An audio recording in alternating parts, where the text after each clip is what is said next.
doozy. Welcome back to True Crime Drunks. I am Wes McBee, and with me as always, the Holly Lee. And boy, do we have a doozy of a topic for you guys today. The man. If you guys have been keeping up on current events in the serial killer true crime world, you've probably heard of the Golden State Killer. Joseph Deangelo. Yeah. Which is going to be our topic for the day. And if you guys aren't familiar, Joseph is a serial killer, serial rapist, and serial burglarist. Burglarist, yes. I don't know if that's the correct proper word. We'll call it a day. I thought John Wayne Gacy was going to be a peak for us as far as like making me uncomfortable. Yeah. I may have been naive. Yeah, I'm kind of scared for the future of how naive we are. Yeah, because this one was tough. He terrorized the Bay Area for about 13 years and recorded 13 murders that we know of, 50 rapes that we know of, which is quarterly for those 13 years. Yeah. And over 100 burglaries that are accounted for. That we know of. That we know of. And I mean, that's a lot. That's a lot of, I don't know, that's a lot of crime to have to deal with in such a short time period. Now, through his years, those 13 years, he's been named different things, which I thought is interesting because because normally you're known as one thing, like John Wayne Gacy, the clown killer. Exactly. So he had the title of the Visalia, I don't know how to pronounce it, but Ransacker, during a burglaring spree in the early 70s, around like 73, 74. The Side Rapist, the Night Stalker. Now, that isn't he was the original Night Stalker, not to be confused with Richard Ramirez, who Night Stalker we might cover at some point. Probably later down the road, but not to get confused. They both do have similar nicknames. Yes. And then later on to be the Golden State Killer. The infamous Golden State Killer. And one of the main reasons why we're covering this is because of how fresh it is. On June 29th of 2020, this year, 2 months ago, Joseph pleaded guilty to 26 charges in a raping and killing spree, and he was ultimately charged with 13 counts of murder, with additional special circumstances, as well as 13 counts of kidnapping for robbery. He pled guilty to this to avoid death. Yeah. Which, what is he, 74 now? Yeah. He's on the brink of it anyways. Oh, yeah, he's going to be out anyways. Yeah, anyways. I'm sure that was 100% just, I'm going to go out on my own terms. Go out on his own terms. So, every true crime podcast lacks a tasteless joke. Tasteful joke, let me rephrase. So I have to preface this joke. It's hard to say some jokes because, I know a lot more about them than what obviously we're about to tell you, so you don't know as much. But this one, a preference is, the rumor is he has a very small penis. So, one of his victims, was getting interrogated. The officer's like, unfortunately, we think you have he was a Thai, and you might be a victim of the East Area Rapist. We need to ask you some more information about him, especially, his genital size. She looks at the officer, and he's like, he was an average Joe.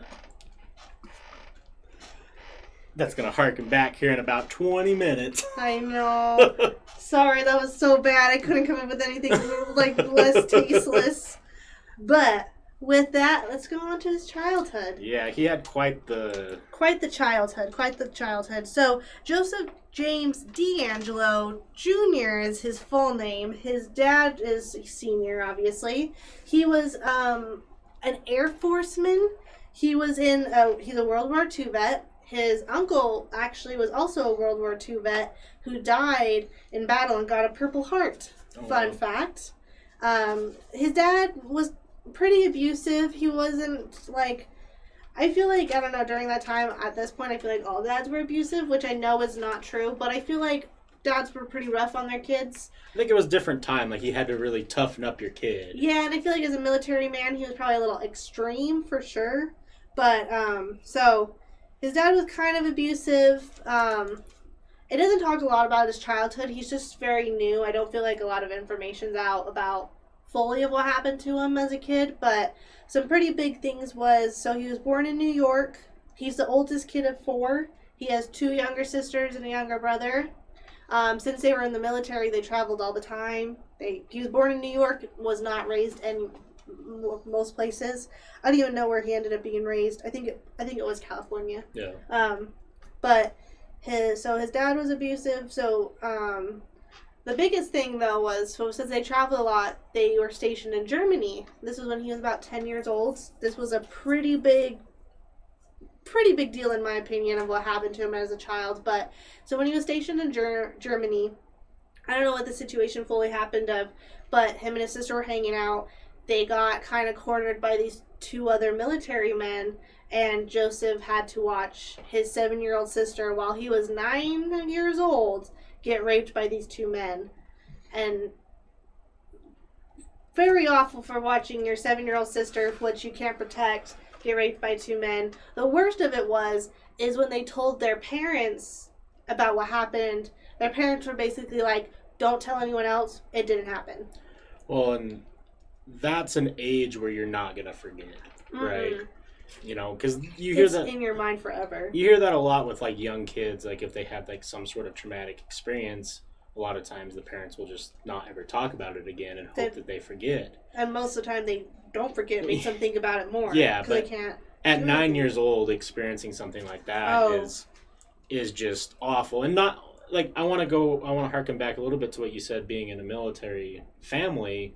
Yeah. I think there is something to also point out, not ever having a true established home. Yeah. I think might throw off the psyche a little bit anyways. Because, like, it's hard. You know, you always have to make friends. You always have to, like, worry, am I going to get bullied at a new school? Am I going to like it? Yeah. Am I going to hate it? Oh, I'm going to lose all my friends. Like, you have to restart every year, every 6 months, however long it is. You just have to restart your entire life. I feel like that lifestyle by itself would be a difficult thing. It's a really difficult thing. And to make matters worse, his dad leaves. And I'm not exactly sure if this is like, I'm pretty sure I read it somewhere. I couldn't find it again. I'm pretty positive this is what exactly happened. So his mom and dad divorce. His dad leaves. And so, like, first of all, now you're with a single mom and 4 kids. That sucks. Yeah. His dad leaves, gets remarried, has new kids. He names his kids after his old kids. Could you imagine your parent having a new family and renaming it after you? Like, basically just starting fresh. Just replacing you 100%. Just replacing you 100%. And so, on top of that, that's what Joseph had to deal with. So he hung out a lot with, like, a lot of family friends. In middle school, and in high school, he played baseball. So kind of like an average childhood after that. I mean, some fuck shit for sure. Yeah. But kind of an average childhood. I mean, he was kind of noticed for some inappropriate behavior with girls, but nothing like crazy that wasn't like not like boys being boys. That's not what I'm saying. It's more of like when you're awkward and uncomfortable in your body and you're trying to figure out how to properly behave. Yeah. He was like those kind of behaviors. Right. Like he was still learning. And like he never had any tendencies. Like he even like proposed once to a girl before he like one of like his like childhood like friends, family members, and she was like no, and he was like okay boy. Okay boy. And then like that was it. And like he never like hurt her or anything. It was just more of like he's still trying to figure it out. But so nothing like crazy that like would be like I think the 9-year-old seeing his sister probably was the because that's gonna haunt you, right? I think that always haunted him, and I think that's always been something that was in the back of his mind. But it never really showed in his teen years or his childhood after that, or we don't know of it. No one's really talked about it since the incident. And this is actually one of the cool things about covering this topic right now is like there's not 100% evidence of why or what. So what we're talking about It's all speculation. It's all speculation and could possibly be it, because one thing that I'm going to bring up in a little bit could potentially be tied in with that event if he does come out and say that is what caused him to do all this. Yeah. And I'll give you guys a hint, that's his alternate personality that he talks about named Jerry. And I almost wonder if he created Jerry in some sort of way to help him get over with that, because growing up in the 70s and 80s, they didn't really, you didn't talk about it. You don't talk about stuff like that. You just bury that shit in deep. You call it a day. There's got to be a point in time where that's going to come back and just really fuck you up. Oh, 100%, especially because therapy wasn't really a thing. And also too, I think you can kind of see that also too with his first relationship, real relationship, Bonnie. We'll get to that in a second. But so he played baseball, kind of had an average childhood, but he did drop out of high school. He got his GED in 1964, where he then wanted to join the Air Force like his father, got denied, joined the Navy. Yes. His adult life, and we're starting to see a trend, and I don't know if this is going to continue or not, but I have a feeling it might. Yeah. Similar to John Wayne Gacy, I would consider Joseph to be fairly successful. Yeah. As far as the facade, right? The what you see. What we see him, not what he hides in his horrendous terrorizing of, the Bay Area. He did join the Navy, where he served 22 months during the Vietnam War. Yeah, so he was a Vietnam vet. Yeah, he was a Vietnam vet. When he came back, he went to Sierra College, where he graduated with an associate's degree in police science. Yeah. With honors, so he wasn't. Honors. He didn't just slide past. So he's smart. Well. Yeah. He's smart. And then he went and got a bachelor's degree in criminal justice from Sacramento State University. It didn't say with honors or not, but the fact that he got a bachelor's. He got it. And that's pretty good. In a category that isn't necessarily the easiest one to get. Oh no, not at all. Especially because during the time everything was changing at the same time. So you were learning so much more than what you would have if you did it 10 years before. If you watch Mindhunters, this is right around that time period where that's they're trying to grow the idea of serial killers. I wouldn't even want to bother with criminal justice now because there's so much crazy. I guess that's psychology, but whatever. But the problem with all this is did he do those because initially he wanted to be a cop and a good person, or did he do these to learn how to evade the law and break the law really well? See, that's the thing, is that it's all speculation. Yeah. I think he became a cop.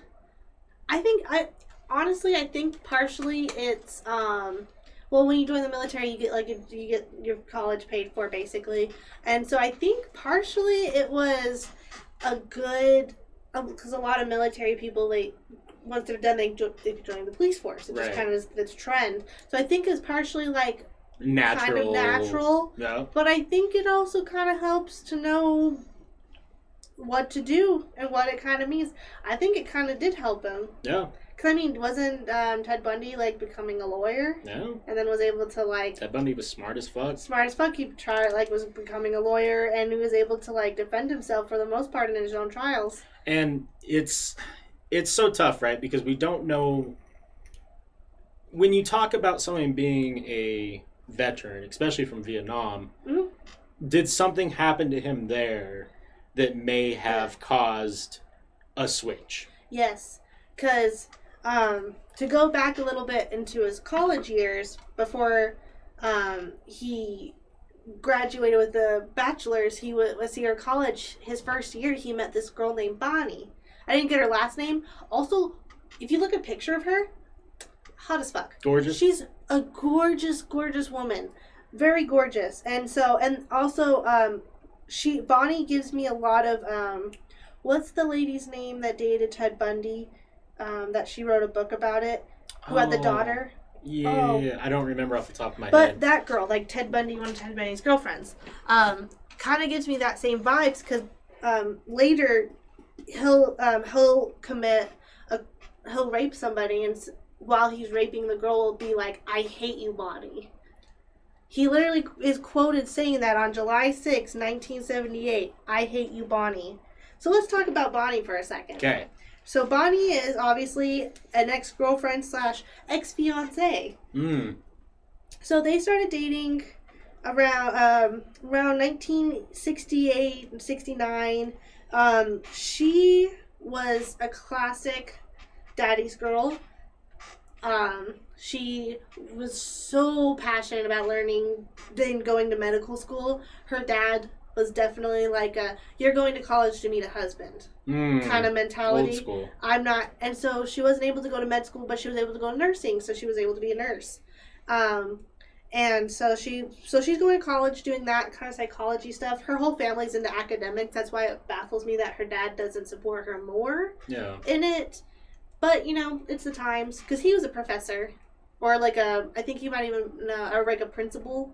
He was some kind of like teacher. Well, and I think that was right around the time period where we started shifting that mindset of like a woman shouldn't just be a stay-at-home mom kitchen. So like she can go to school and learn too. Maybe his whole thing was the fact well, no, that's like what we do. That's what you should do. Like your mom did it. What's wrong with that? Yeah. But anyway, so they meet. They kind of date. So she was kind of sheltered. She was 18. He was 23. Kind of a big difference. But he would always get her to try new things and get her out of her comfort zone. So it seemed like a pretty healthy relationship for the most part. She did notice weird tendencies he had, and he always wanted to push the boundaries. They would go hunting, and he one time illegally killed something, and he was like, "Don't tell your dad." Or we'll get in trouble. You can't say anything. But she was really uncomfortable because they just illegal. Was it illegal game? Oh yeah, killed something they didn't have tags. They didn't have tags for, so they weren't allowed to do it. And he was like, "Don't tell anybody. It'll be fine." And then of course she told her dad, and her dad was like, "I don't know about this guy." Right. And so they get engaged. Kind of. It was one of those weird things where they started fucking, and he was like, "Well, we're having sex. We gotta get married." Yeah. And she was like, "That makes sense." Yeah. And so. So this is kind of where starts spiraling. And so they started having sex. She was obviously a virgin. He had this tendency to, when they would have sex, is he would get close to completing and then just stop. And he would do that for, she said, hours. She said that there was to the point where she sex wasn't even fun because we would just do it for so long that it was why? This isn't even good after an hour, let alone going for 2 to 3 hours a night. Not even a night. I don't know how often they were doing it, but she would notice that he would do that quite often when they had sex. Is he would never complete. He would always want to go for hours, which obviously her being a virgin didn't realize that was really weird. Yeah. Eventually their relationship breaks off. She's just not comfortable. He's a little too much for her. They break up, but before they break up, when they were engaged, he one time came to her window and was like, "Bonnie, we need to go get married right now. Let's go to Vegas. Come to Reno with me. Get your stuff. Let's go." And she was like, "Oh, no, thank you." And runs to her dad and is talks to calls her dad and is like, "Hey, Joseph's here. He wants me to get married and run off to Reno with him right now. I don't want to get married like that." And he's like, "Wait there. Let me come. I'm gonna go to your window and get rid of him." And then he goes to the window and he's not there.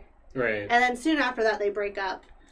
And then about I think a year after that, she gets remarried and then he gets remarried. But that's kind of the saga of Bonnie. I kind of, and this is, I almost wonder if where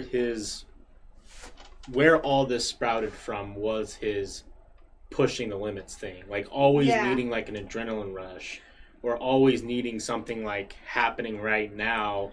Yeah. And it turned into well, if I can't get that from someone like Bonnie, if I can't go over there and just do my thing and fuck for hours and go to Vegas and do this wild thing, maybe I have to take these things into my own hands to get that adrenaline rush. Exactly. Well, and then also Bonnie breaks up with him.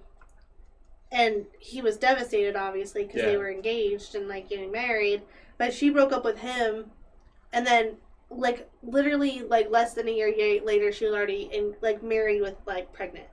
And so that really fucked up Joseph quite a bit.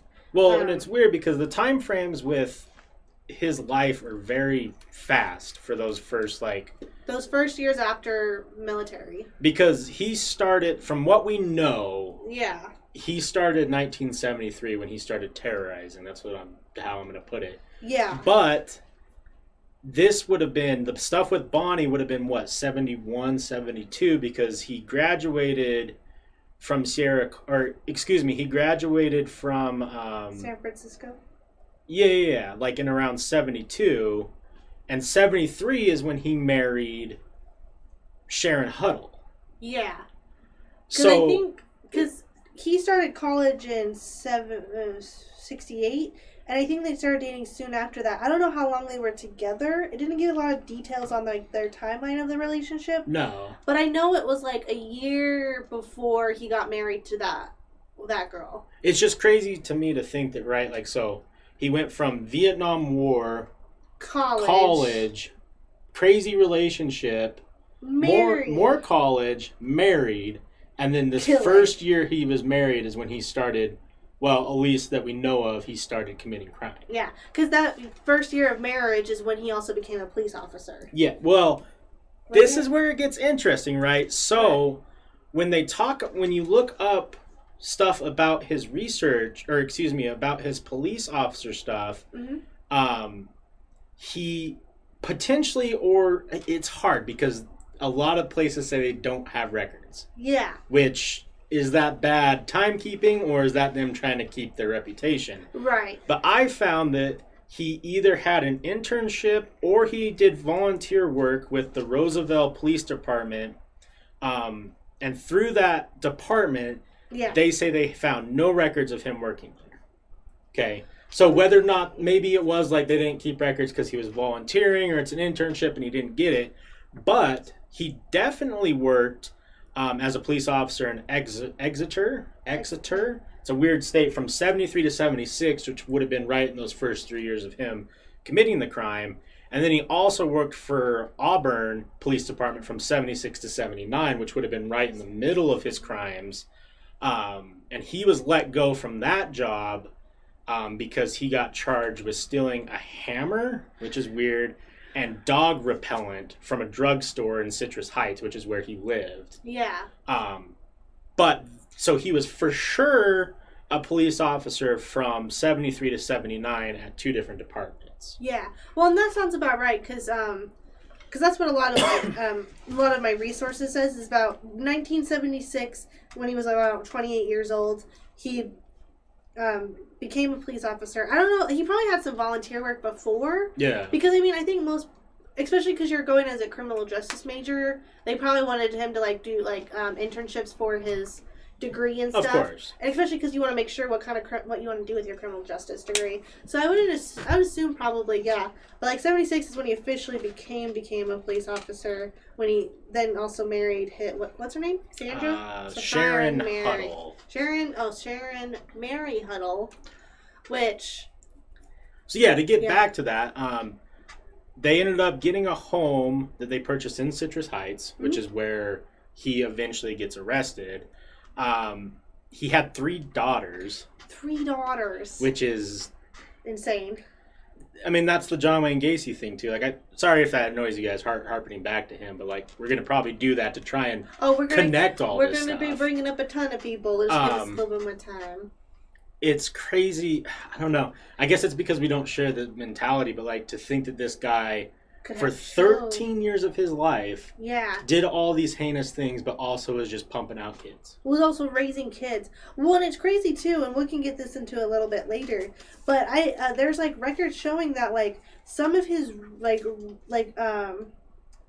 rapes or like assaults or killings, like 2 of them happened like on his anniversary, like his wedding anniversary. Eventually, they get divorced. Yeah. Spoiler alert. Yeah. You kind of couldn't tell he was an asshole. Well, what's interesting is she separated from him in 1991. So this was years after he allegedly had stopped doing stuff. And I don't know if she ever knew until recently, because in July of 2018, I think the reason why this one's so weird for me is we're talking 2 years ago. 2 years ago. 2 months ago, as well, as when we like got a conviction from him. Yeah. But in 2018... she filed for divorce, and it was finalized in 2019, which is just so eerily recent. Because, like, was it? They didn't actually, like, divorce. What they, like, what is this? Yeah, they didn't divorce for another, like, 15, 20 years. Yeah, because what happened was, is basically, what they just did is that, like, they didn't really get divorced, but she did try to get her, like, a restraining order, but basically they were married, but they lived in separate houses in the same area. So that way their daughters could, like, hang out with both of them and, like, be with each other and, like, whatever. But, like, the fact that they didn't get separated until after the killing stopped. Yeah. I want to know, and this is the cool and also the shitty part about this is, did she know?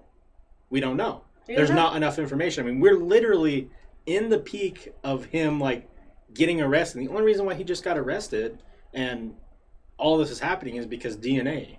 We're finally able to test, like, certain strands of DNA that put him in all these situations. Yes, and we can talk more about the DNA, and, like, also I found out some interesting history as to why the DNA started, and we can talk about this amazing lady. I think it's McNamara.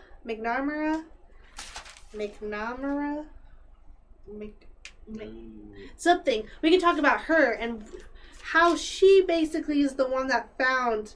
It's Michelle. We'll call her Michelle. That's her first name. Michelle, and how she basically found the East Area Rapist, or found him because of DNA. Which is amazing. I'm so excited to talk about it because it's fascinating. And I'll close out the other thing, too, with, like, why I consider him, or why I think people would consider his facade to be successful. After he left his police department job, there was not much work history that could be tracked, like during the 80s, and, you know, they didn't know what he was doing. And he may have been making money from stealing, you know, robbing houses. Right. You know, maybe he robbed bodies that he murdered. Who knows? But there's not much information of his employment during the 80s. But he did retire from Save Mart Supermarket's distribution center as a mechanic, where he is, like, there is paperwork from 1990 all the way to 2017. He worked there, and he retired. Right. And without Michelle's help, this guy may have been one of, well, I don't want to say one of, I'm sure there's been plenty in history, but he's old, and he looks decrepit. He looks like he's going to die any second. He could have gotten away with this. Oh, yes, 100%. And he did. Like, I mean, if we're looking at, like, if we're talking about timeline, he had, if he stopped in the 90s, he had almost 30 years of just living his fucking life. Just living as a man. Just doing whatever he wants. And after we talk about Michelle, love her. We'll get into what he is claiming caused him to do all these things. Yes. But let's talk a little bit. Should we talk more about, like, the his MO and, like, how his timeline? Oh yeah. Okay. Sorry, I broke the flow. You're good. You're good. Next up. Let me pull up. Because I have the timeline as far as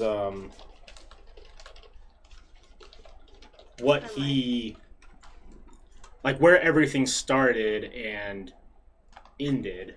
Because I mean, this is the crazy part, right? Because I think now that he got his conviction. And he knows that he's not going to get lethal injection, or he's not going to be killed. I don't think he's going to talk. You don't? I think he might. Well, I don't know. I think it kind of just depends on, like... He's very odd. That's true. His reactions in court and stuff are very off-putting. And I don't know if that's because he's an old-ass man. Yeah. Have you seen his, when they're reading his final... Because I have it here. His final... what is it called? His final... convictions, his final, like, with basically what they're telling him his accounts are. Yeah. And they're like, so, like, the hearing went on, and, like, listening to him talk, is so just like, I'm uncomfortable because he's so like weird and like kind of slow, and I can't tell if he's old or if it's just how he is. Because they're like, do you understand, Mr. Deangelo, that you are pleading, or you're plead guilty to like 13 counts of first-degree murder? And he's like, yes. It's like, watch it. It's really weird. Well, yeah, and then one of his quotes was like, someone was railing off a bunch of stuff in like, so he was getting interrogated, and they left the room, but the cameras were on, and then he muddled like, oh, I did those things. What? What? Like... Why wouldn't you think there's cameras in there? You should not say anything if you don't want to get captured.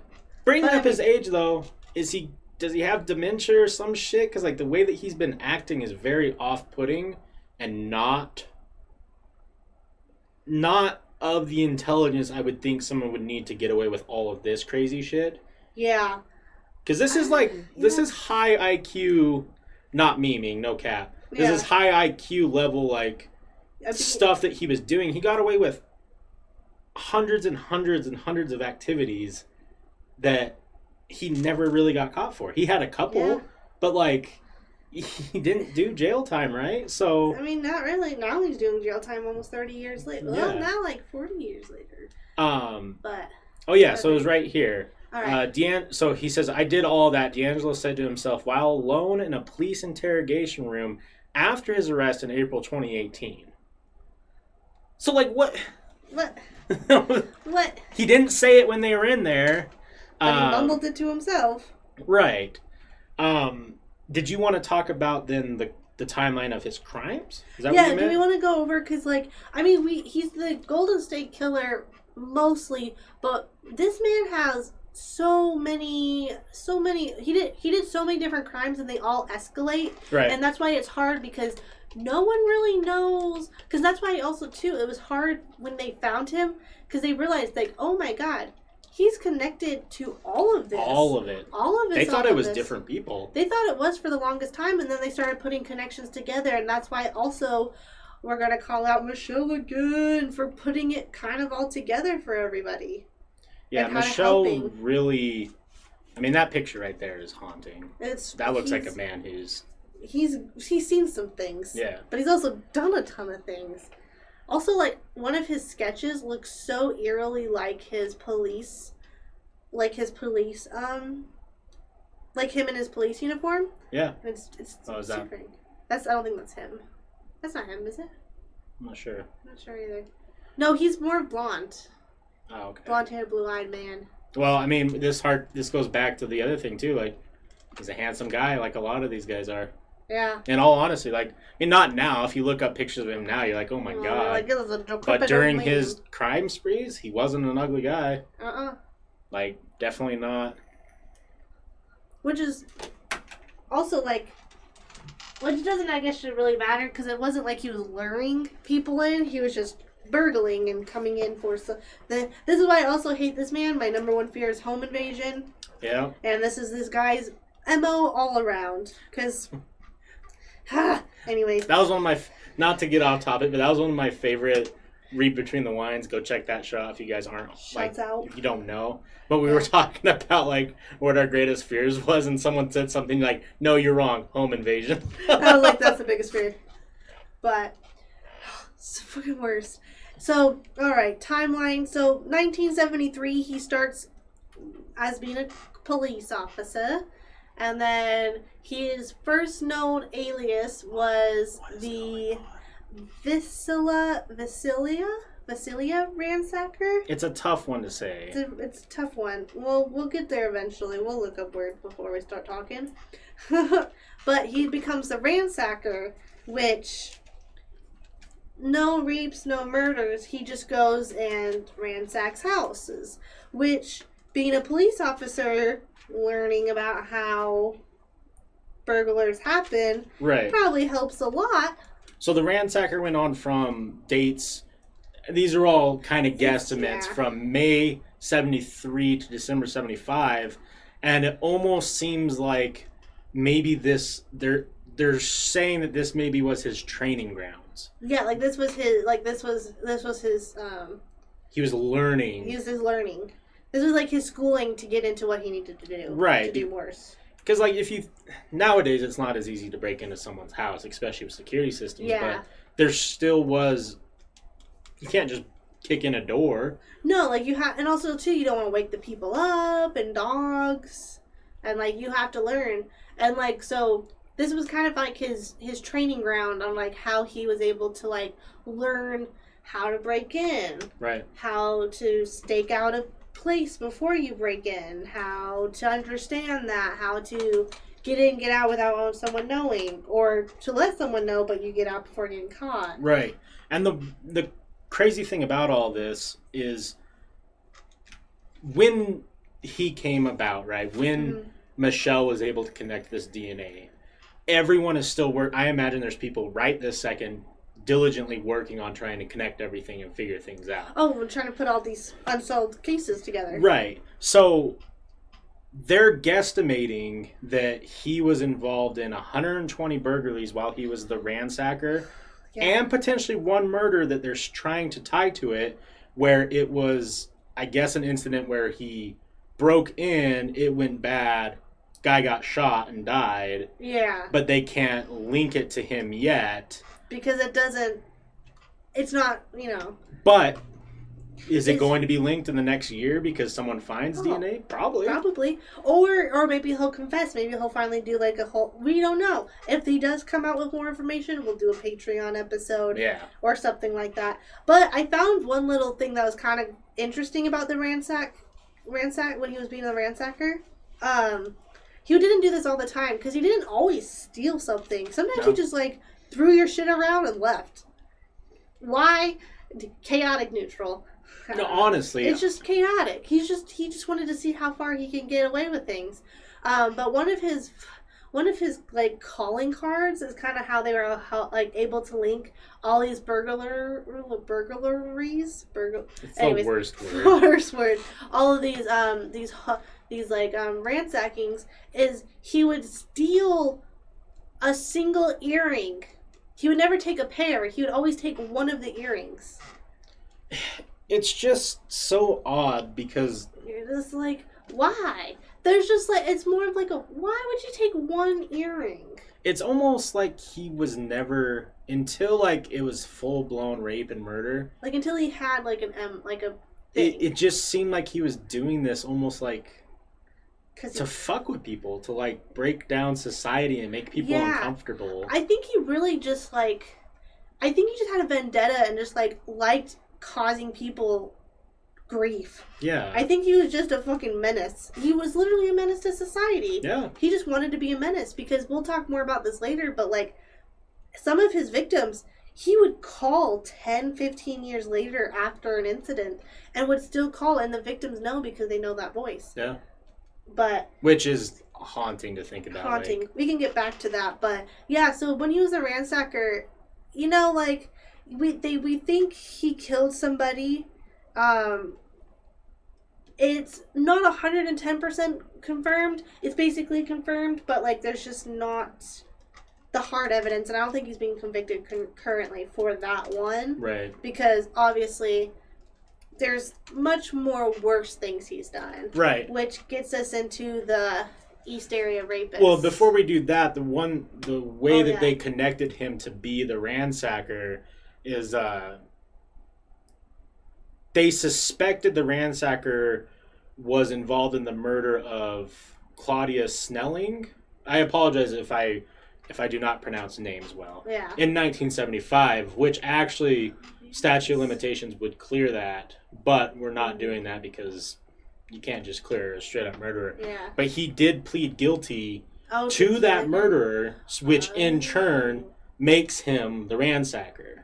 It's really hard because I feel like some of my research was done in 2018. A lot of the research was on, because I just realized that, like, actually, yeah, because in 2020 he admitted to it, but it doesn't matter because, which the statute of limitations, we can talk about that later. Yeah, that's an interesting one. It's an interesting one, and I get it. It's hard. Makes me angry. But that one he shot twice in the back, and I think maybe, like, I don't think that's what started the craze to murder, because he didn't actually murder anybody for like 3 years later.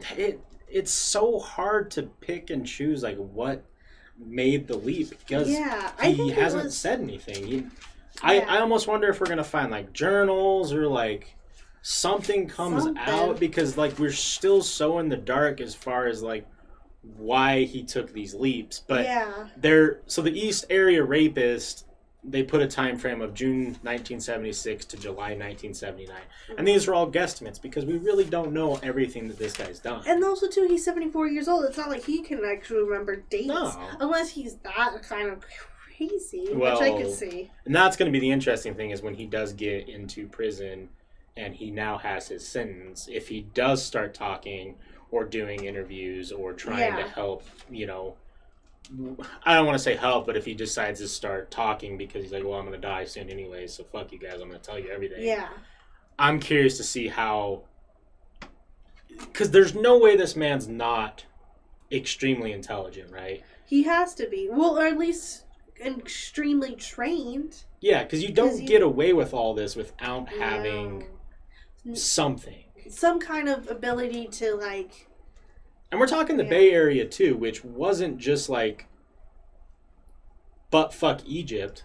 We're talking an area where... heavily populated area. And there are lots of cops, lots of people studying crime, lots of everything. You know, so, like, it wasn't like he was just doing this in some small town and getting away with it because no one was investigating it. People were investigating all of this.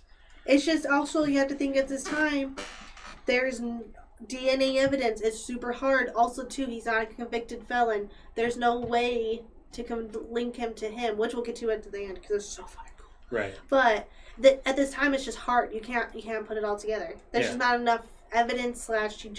You have the DNA. What can you do with it? And there's nothing. So one thing that they did connect. So in 1976, Deangelo moved to Sacramento. And this is where his crime started escalating to rape. Yes. Where he got the name East Area Rapist, East Side Rapist. They did have his, I know there's a word for it, but kind of his MO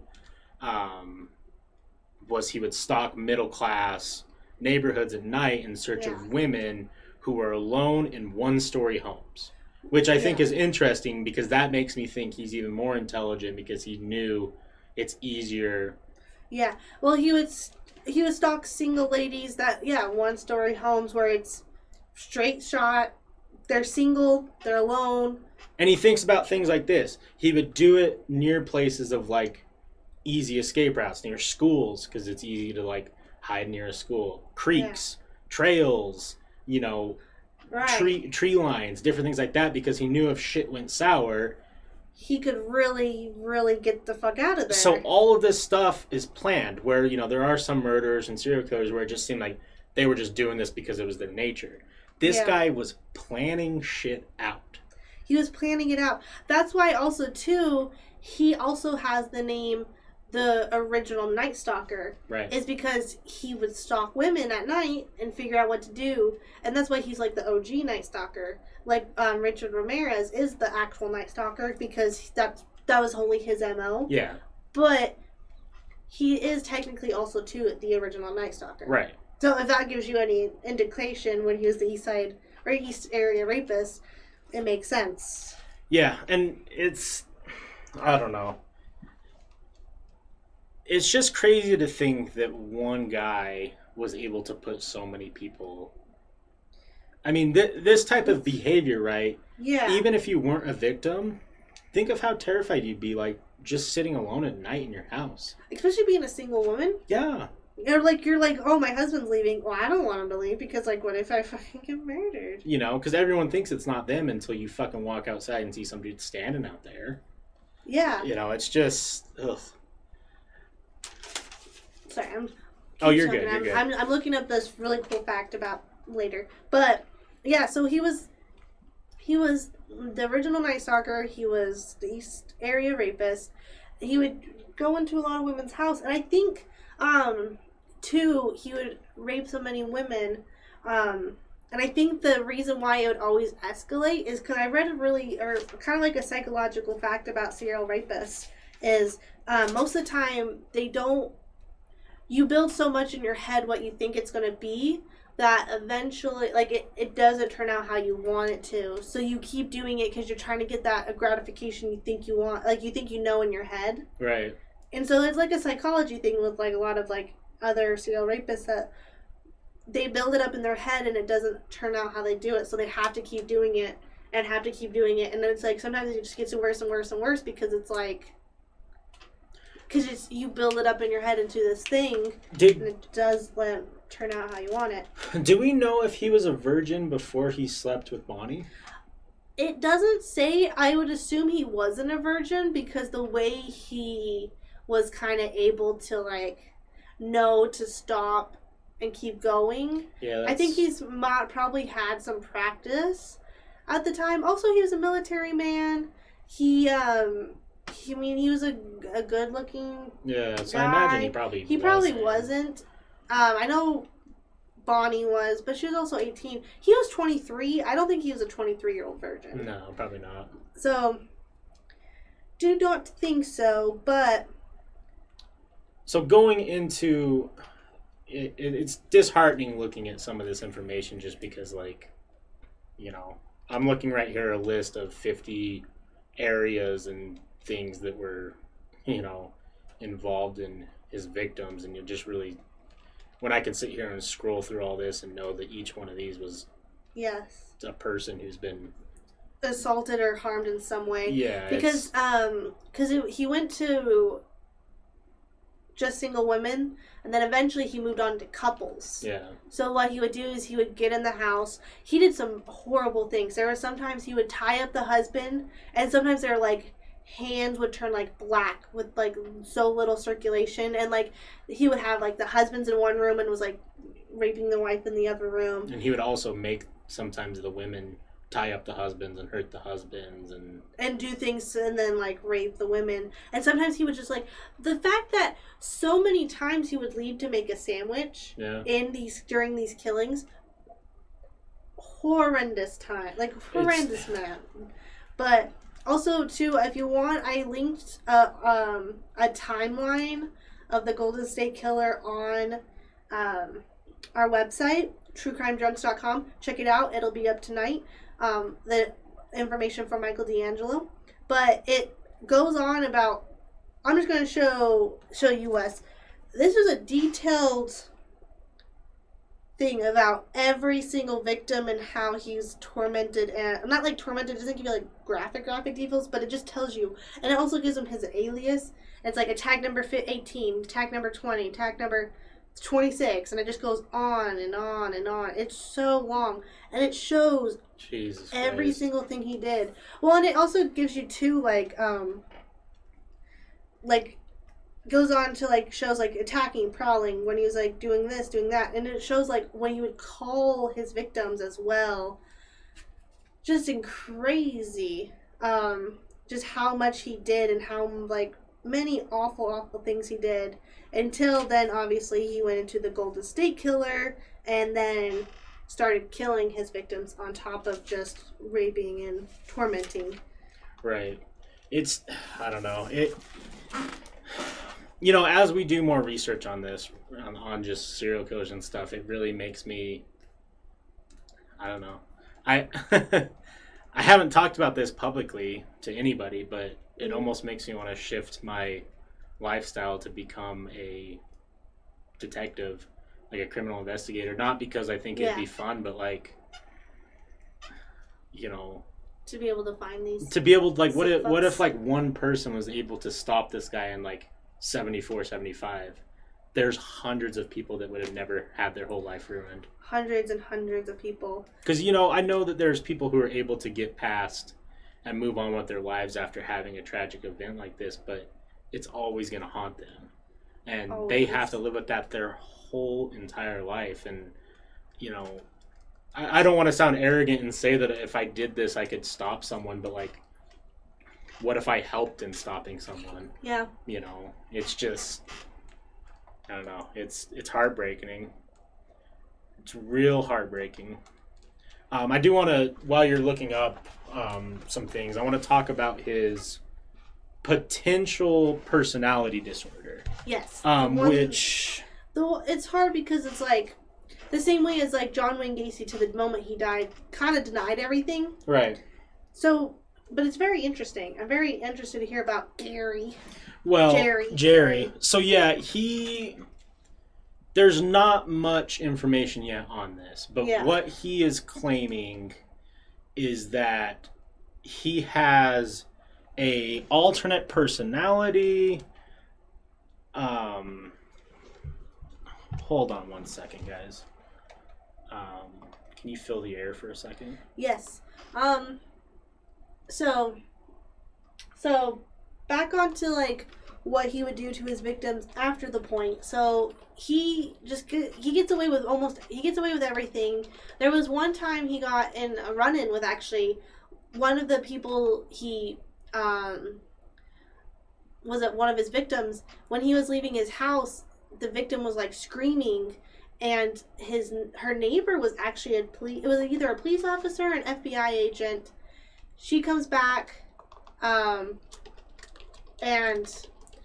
gets or the gentleman follows Deangelo because he sees him leaving the house after he hears his neighbor screaming, and they have chases him and has a run-in with him, and actually has him stopped, a gun to him, and is like, stop, don't move.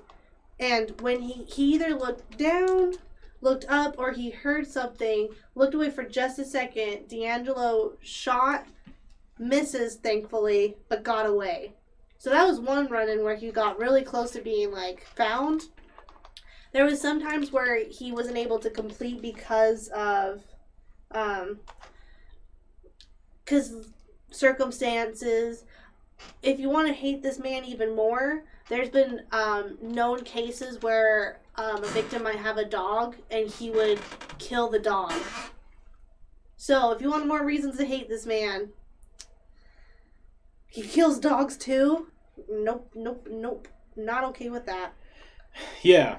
Sorry for the cut really quick. The wonderful mod for our live stream actually notified me that I did not properly update one of the titles. So thank you very much, Salty. I appreciate you reaching out and letting me know, but we did get that fixed.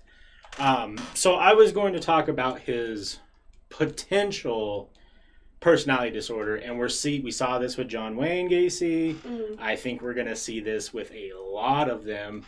And I don't know if this is a cop-out to try and get a lesser sentence, because when you claim you have a mental disorder, they might not commit you to murder, right?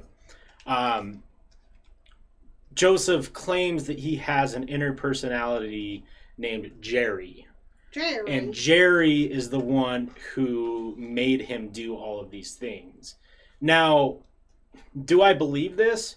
The more that I learn about serial killers and these personality disorders that they claim, it's starting to make a lot of sense to me, because for the ones that we've researched, they live a very normal lifestyle that they put on, right? So it's not far-fetched for me to think that they have to switch their mindset to become this Jerry to be able to go do these things, and then wake up the next morning and switch back to Joseph and hang out with his kids. You have to have that, because Jerry wouldn't be able to hang out with his daughters, right? But Joseph could. Now, is that something that they create on their own to try and split their lifestyles? Mm-hmm. Or is it something that is actually in brains of these people who they really can't control? That's something that we just don't know as humans yet, that maybe we'll figure out later down the line. But when did it start? When did Jerry come about? Was it in 1973? Is it real? Is it not real? It's tough to say, but we are seeing this a lot. We're seeing that trend with these prolific serial killers and, terrorizers, that most of them claim they do have a separate personality. But like I said, is it a reality, or is it to try and help in court? We don't know. We don't know. But it's really interesting to think that I think it's a cop-out, I think it's a cop-out, but that is for me. That is my opinion. I don't know, though. I'll be honest with you. I'm right on the fence. I have no idea. I don't know. Well, the thing is, I'm not a killer. Yeah. So, I don't know. I don't think, because, like, I know myself personally, I couldn't kill somebody. But, I mean, maybe Henrietta can do it. Henrietta? Is that your alternate ego? I mean, it's not. I like to think of her as Rhonda, but I don't want to give Rhonda that kind of...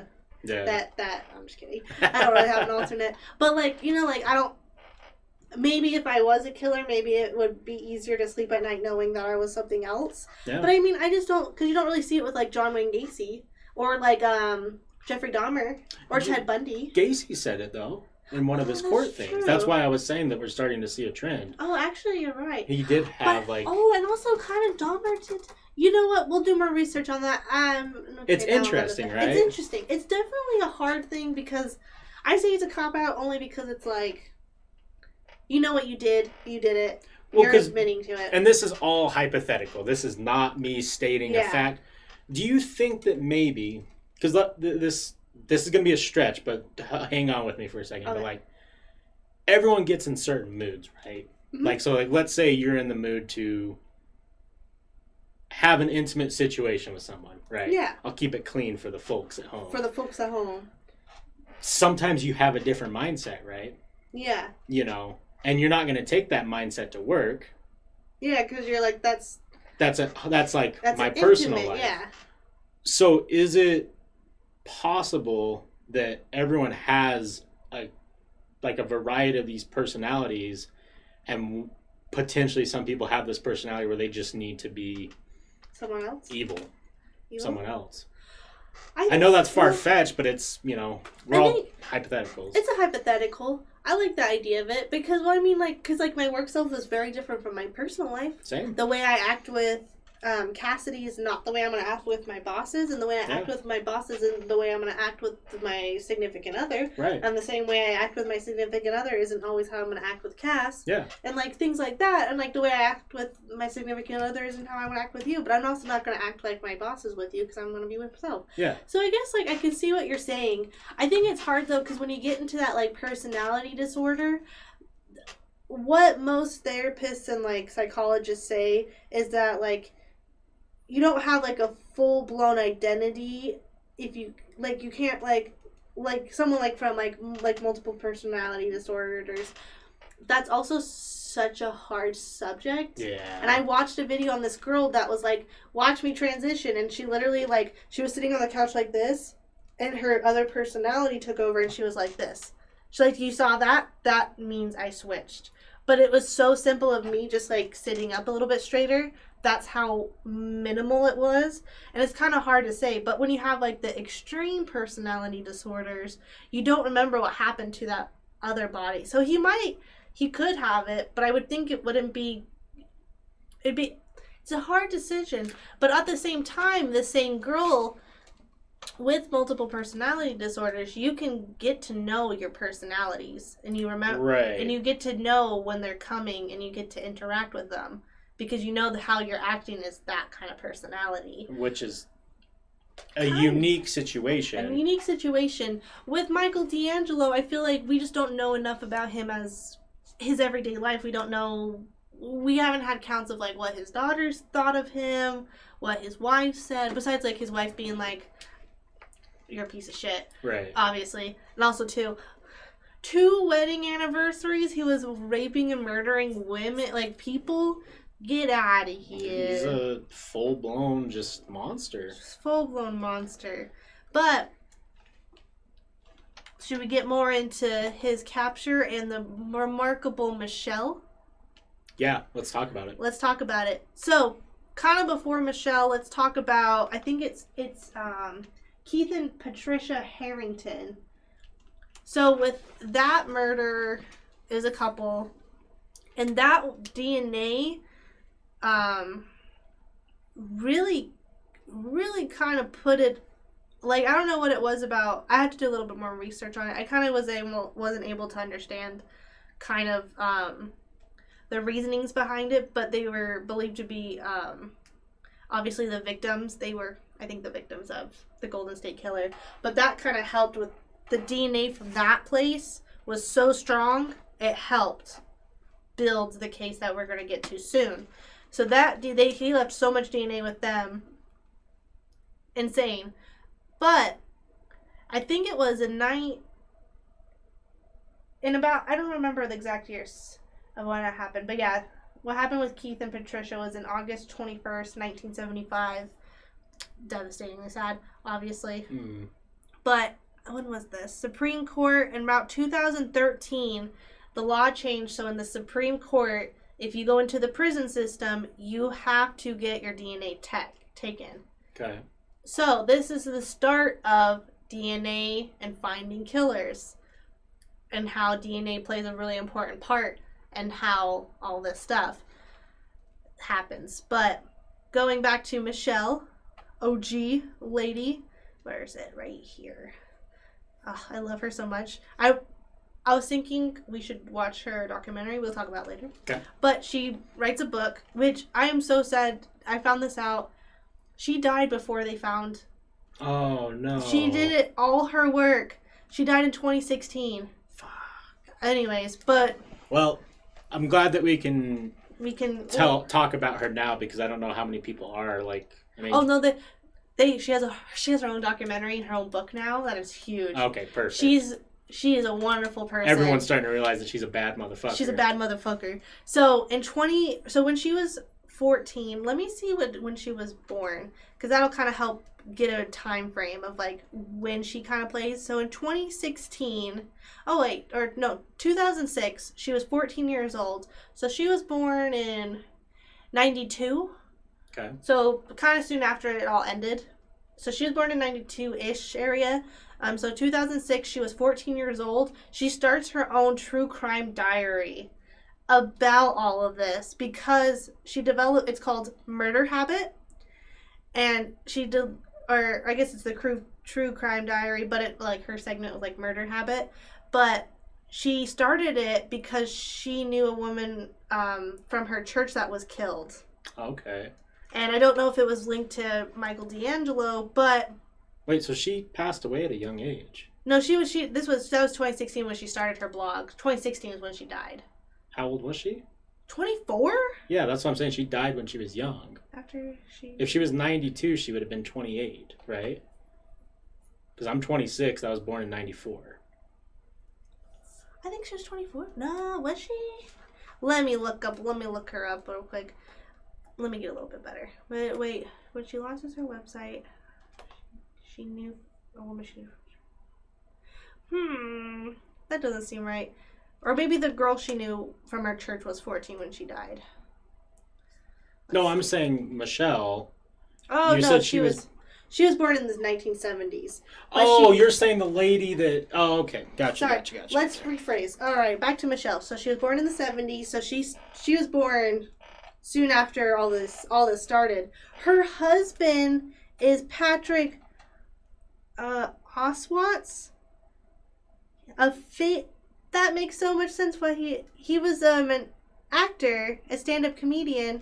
He played the King's Ratatouille, Secret Life of Pets. Wait, what's his name? Patrick, Wait. That's her husband. Her husband was Patton Oswalt? Patton Oswalt, sorry. I can't What the fuck? That was her husband. Okay. Oh, that means his wife died so young. Patton Oswalt's fucking great. Yeah, he's in the documentary a lot, and I was like, why is he in this documentary? I really don't understand. So Patton Oswalt's wife started a blog in 2006. Then she started connecting a lot of the killings, like the East Area Rapists, East Area Rapists, the Golden State, the original Night Stalker, the burglaries. So she found the content interesting, and she was actually able to... Yeah. She was always into true crime, and then I guess a girl from her church when she was about 14 died. It got her really interested more into like true crime and understanding all of that crazy stuff. So she started a blog, and so in 2013 she actually officially starts her Golden State killer investigation and getting that information. Like, I don't think she put together that it was all together, like it was all one person, but I think that's when it was starting to come out and like all this stuff. I'm not really good on the timeline because it doesn't really give me one. So, but she starts talking about it. Where I'm a little confused here because I didn't research anything. I didn't know about this. Mm-hmm. How is she involved in the DNA situation? In the DNA situation? So she helped link everything together, but were you saying earlier that she was involved in like the reason they were connected to DNA? I think so because so in 2010 she like does her investigation. She finally coins one name for the perpetrator in the California murders. She's the one that named the Golden State Killer. Oh, really? And I think because of her investigation and help in that, they were able to like finally put one name to everything that happened during that time period. I was able to get all that DNA because she wasn't the one that created the DNA, like got that investigated. Oh, so she's the one. So she researched the ransacking, the East area, the Night Stalker, and all that, and was like, "Oh my God, this is the same fucking person." Yeah. And then created the Golden State Killer. I think, yeah. It says that she was the one that coined the term. Okay. Coined the name for the one perpetrator. So I think she helped investigators in all of it. But I did read a theory which might even make the situation a little bit more haunting, that he had a lot of help in some of these. Yes. Which there's no evidence right now to speak of. He hasn't said anything. But if you guys are Reddit users, I did go down a Reddit rabbit hole in regards to the Golden State Killer, and a lot of people who are the heavy true crime fans are thinking that he had just help. Because of the mass amount of numbers and situations. Like 50 rapes in 13 years and like so much stuff. Yeah. So much stuff. Did you see that shadow? I did too. Let's not talk about those creepy shadows. Okay, cool. But no, let me talk more about how the DNA gets more into effect. So with DNA being shared and like things like that. So she helped kind of combine all the killers together, but Detective Holmes was the real hero. Okay. So Detective Holmes was the one guy that was like still investigating and still doing, like at this point, 2018.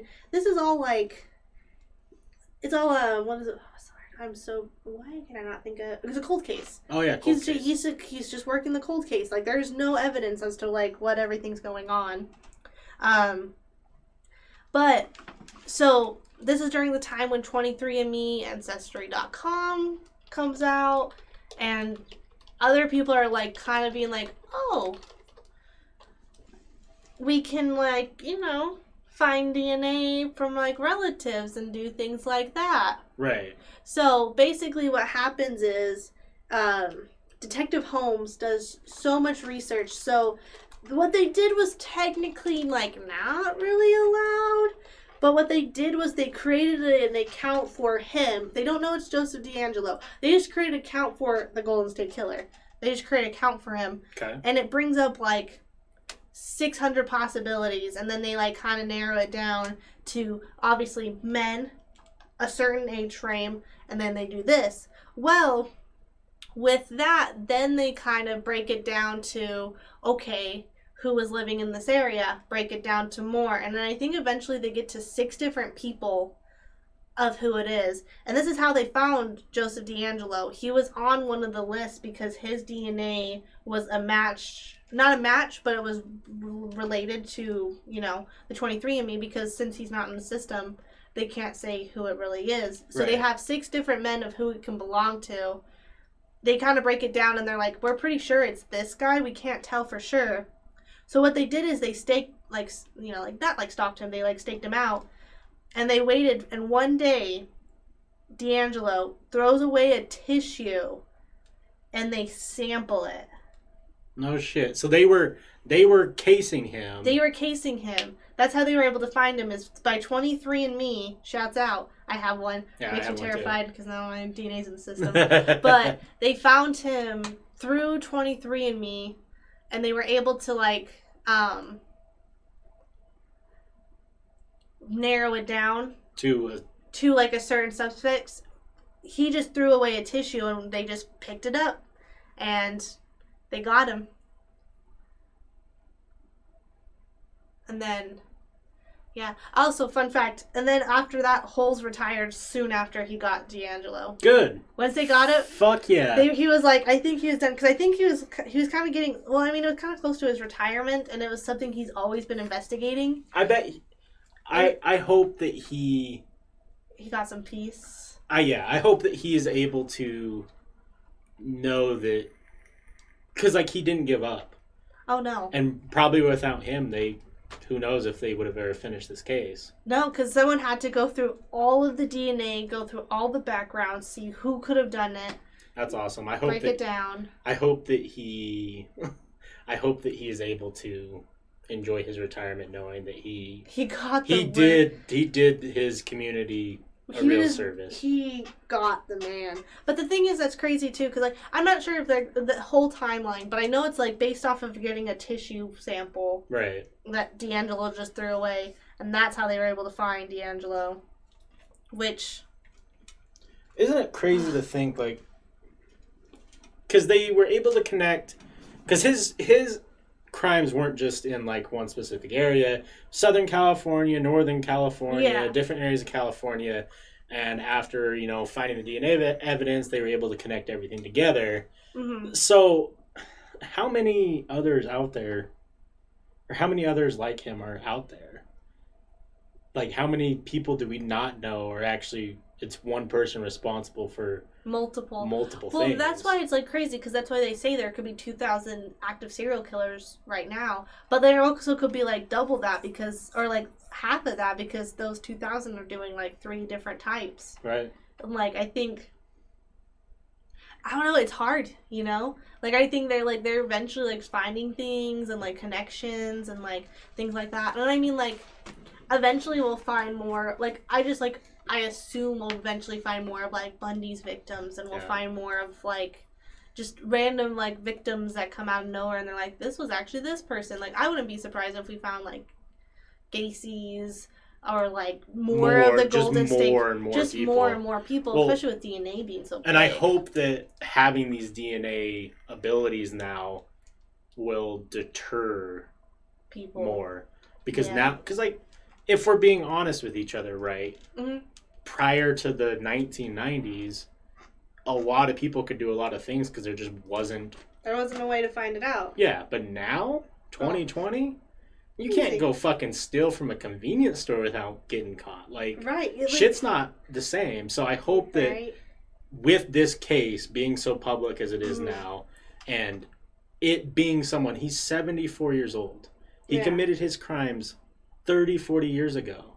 I hope that if someone is thinking about starting horrible, heinous things, they realize that, you know what, you may get away with it now, but shit's going to come back regardless. I think so. And I think, honestly, like, I never, I would never, like, commit a crime. Right. But, like, I know I would definitely not commit a crime. Yeah. Even more so, because I know I'm not going to get away with it. Yeah. Like, I know it's not, some killers, it's not about getting away with it or not getting, it's about doing the wrong. Yeah. But, like, I definitely personally would not want to commit a crime, because I'm like, I'm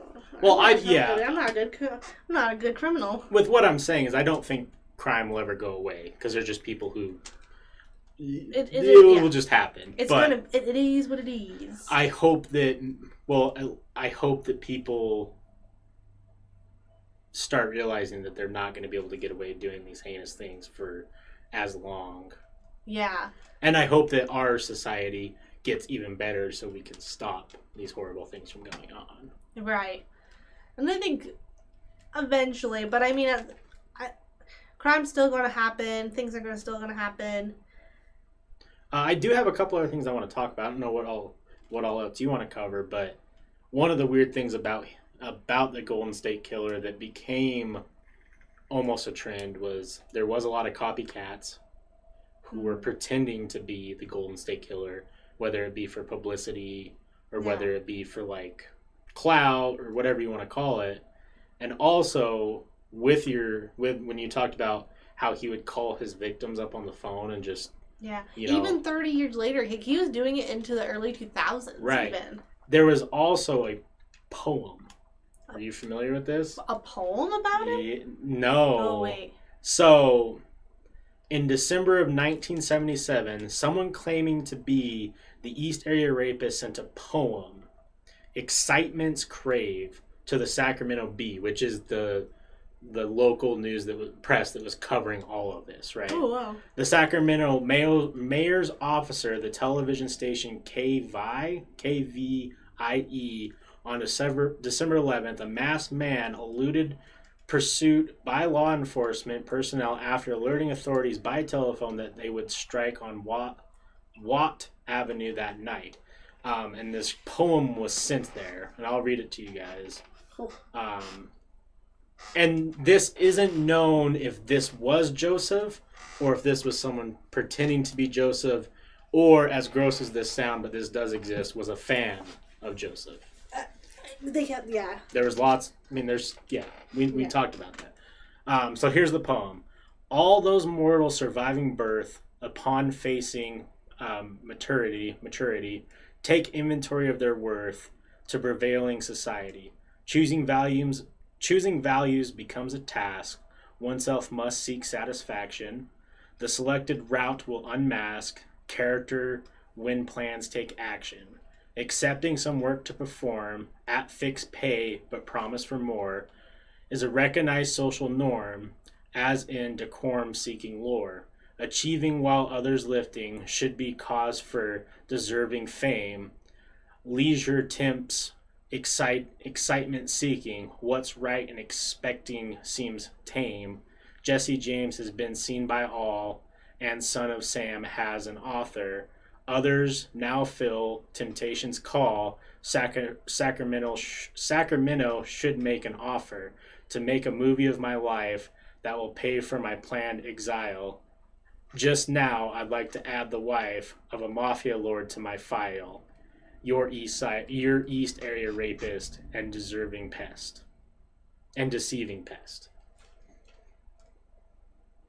So, see you in the press or on the TV. Oh yeah, see you in the press or on TV. So, if that's real, that really adds a lot to this guy's character, because he was flaunting it. He was playing games. He was dicking around. Honestly, I wouldn't be surprised if he did write it or not. I don't think he'll ever say if he. I don't know. The thing is that's crazy is that it's we're still next month is when they're going to let the victims have their have their peace. Yeah. So they're able to talk to him and just vent. Essentially, just being able to go in front of the court and be like, this is what you've done to me, and no one has time limits. No. It can go on for fucking hours. Yeah. And he just has to sit through it all. Yep. And also too, he's so creepy looking now. I don't know. I don't know if I could. I don't think I could. He's more terrifying now, I feel like. And he's an old grizzled man who did a lot of heinous things. And you're and you got to be able to live this long as an old man. That's the part that, not to take away from Holmes's work. I'm in awe that he didn't give up. Yes. Shouts out Hole. I think it's Holes. It sucks that our technology was not up to par to catch this guy earlier. Yeah. Because he did live his whole life. Yeah. 74 is still pretty young, but not really. Well, I think the average age for men is 72. So you get to live till after average. Yeah. And you get to see his grandkids and his kids grow up. Yep. Now, one little segment that we like to do is some non-mainstream facts or weird things that come about while we research. One of the things which I'm just, this goes to say, sometimes maybe you need to listen more to the people who are around you and, how they say things. Yeah. Because come to find out, his brother-in-law said that Deangelo casually brought up the East Area Rapist in conversation around the time of the original crimes, and neighbors reported that Deangelo frequently engaged in loud, profane outbursts. One neighbor reported that his family received a phone message from Deangelo threatening to deliver a load of death because of their barking dog, which isn't that weird because you brought up the dog thing. Yeah. He was living with a daughter and granddaughter at the time of his arrest. I think he just has a thing against dogs. Also, could you imagine being the daughter, like a police officer's coming up and like, when you talk to your dad, and you're living in his house with the granddaughter? No. Like, and your dad did all those things? No, I don't know what you do. Like, I don't even know if I would be able to function. No, I would. No. What do you do? What do you even do? You trusted him? You trusted him? He's close to you. He's close to your kid? He killed and murdered and raped people your age. Yeah. You know? Like your age then. Like now.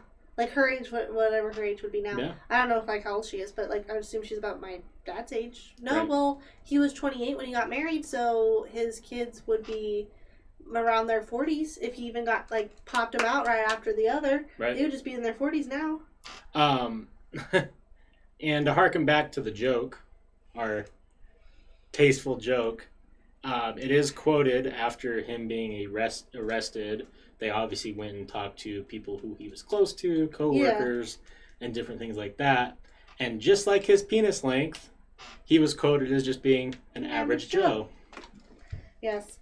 Well, the thing about the penis thing is that I don't know if it's fact or not that a lot of people want to talk about it, because not a lot of people want to talk about not a lot of victims want to talk about the rape. No, I mean it's something not to joke about, but we try and make light. Yeah, because you're like, maybe he did because he had a small penis. I don't know. It's possible. Just kidding. I would hope not. There's a lot of guys out there with small penises. They don't kill people for it. No. I do think, though, that in today's day and age, I think there's going to be more problems with it. With having a small penis? Because it's much more mainstream to talk about sex and to talk about what is preferred. And I think there might be repercussions of that. I can see that, but at the same time, it's it's the motion of the ocean. No, I agree with you, but what I'm saying is, like, porn's really prevalent, right? Yeah, that is true. And if you hop on Pornhub, right, and you are inexperienced, and you see a bigger dick than yours, you might be oh, that is true. I think that it's going to create more insecurities. I don't think it's going to create more murders, more Golden State Killers. Yeah. But I think that it could potentially cause more problems. But we are seeing a shift also that, like, making fun of things that are out of people's control are not a healthy human thing, and people are getting in a lot of trouble for that. So that is true. You take some, you lose some. Yeah. All for a good joke. Yeah. All for a tasteless joke. All for a tasteless joke. Yeah, I mean, opinions in closing, I think we kind of covered. We covered most everything. I mean, he was an awful man. I can't believe it's just so crazy that I got away with it for like 30, almost 30 years. Yeah. No, it was still a long time. It's a tough one just because. What do you say? Right. I mean, at the end of the day, we kind of either he was so good at what he did, or we were so bad at trying to get him. Yeah. And one way or the other, someone failed. Well, and a lot of the issue is, too, with getting him, is it was in so many different jurisdictions. Yeah. And it was so hard to put them all together because he would do it up in, like, the north, the middle, and the south of California, where it's in different jurisdictions. He didn't always do the exact same. I mean, he did mostly the same thing where you're able to differentiate his killings and his kill sprees. But it's hard because it's, like, it's all over the place. It's different jurisdictions. And also during that time period, and also started to keep harping on John Wayne Gacy as an example. But the reason why John Wayne Gacy and no one knew about his sexual assault charges and him going to jail is because it was in a completely different county. Right. And there wasn't a good communication about where he went afterwards to let those people know. And so during that time, you didn't have email. You're not like, this is my information, or you don't have like a big, wide database that you can just search things and you're like, oh, this looks familiar, but it was in this area like they do now. It was hard back then because you had so many different jurisdictions and you're all over the place. And I mean, they had eventually got there, but I mean, I think one thing to take away too that is potentially cool because of this, and hear me out before you start bashing, is that now that we have captured him and figured out all these things and connected all these things, maybe we will be able to learn a lot about things that might not be the best practices to try and connect serial killers. Yeah. And maybe we'll be able to take knowledge from this case, this 50-year case, and put it into practice and potentially stop and or capture people who are active now. Oh, yeah. And I mean, back to like the DNA part, that's why it's so fascinating, is there's literally a woman who her job is just looking at like strands of DNA and matching it with unsolved crimes. That's what her day job is. She gets paid just to find unsolved crimes from DNA bases and being like, oh, this person has a relative in this place. Maybe it's a connection. Or that it's like, it's not a, like they have like a 30% match. You're like, that's probably the daughter. Yeah. Find the father. And they've done that already. We'll probably, always cover more different cases. I don't know them off the top of my head, but I was watching a documentary on this woman, and that's literally her day job, is because she was a biologist, and she hated her job.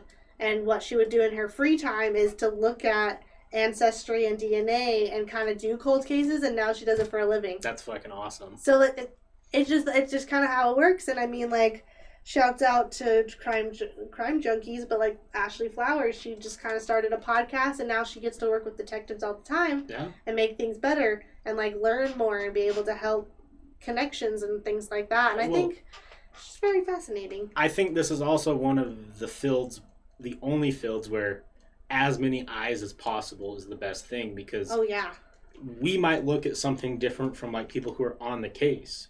Yeah. And like maybe that will potentially help them. I'm not saying that we did in this case scenario, but you know, if you are intrigued by true crime and you follow it religiously and you like doing it, put your opinions out there, because like who knows what it might help.